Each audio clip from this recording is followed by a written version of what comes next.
He ran into the airport in a panic, then vanished. Hi everyone, I'm here to tell you about the disappearance of Lars Mittank. Lars was born in Denmark in 1973. He grew up in a small town with his parents and two brothers.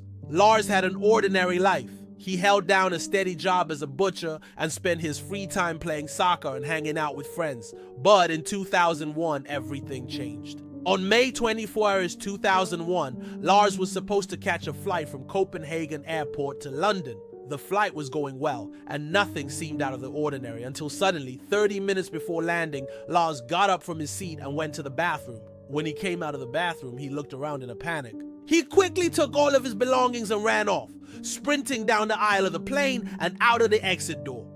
Now, obviously, this was very strange, but it was also dangerous. The plane was about to land, and this guy was running around like a madman.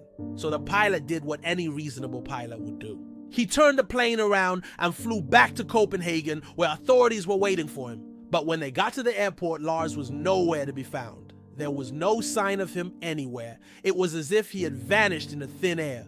What makes this case even stranger is that Lars had bought a one-way ticket to London. He didn't have a return ticket, and he had no plans to come back.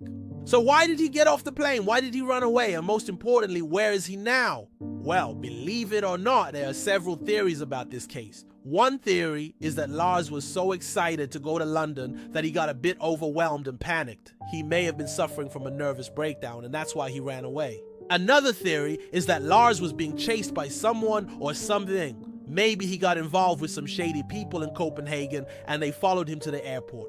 But then what happened to him? Did they capture him or did he escape? We may never know. There's also the possibility that Lars planned this all along. Maybe he faked his way onto the plane and stole someone's identity in order to start a new life in London. But again, that's just a theory. Here's what we do know. After Lars disappeared, his phone was found abandoned on the side of the runway. A few days later, his car was found at the airport with his passport inside. And in the months that followed, there were several credible sightings of Lars in London. But every time the police tried to question him, he slipped through their fingers like a ghost. He was never caught. And that's the sad and strange story of Lars Mittank. What do you think happened to him? Let me know in the comments below. And as always, thanks for watching.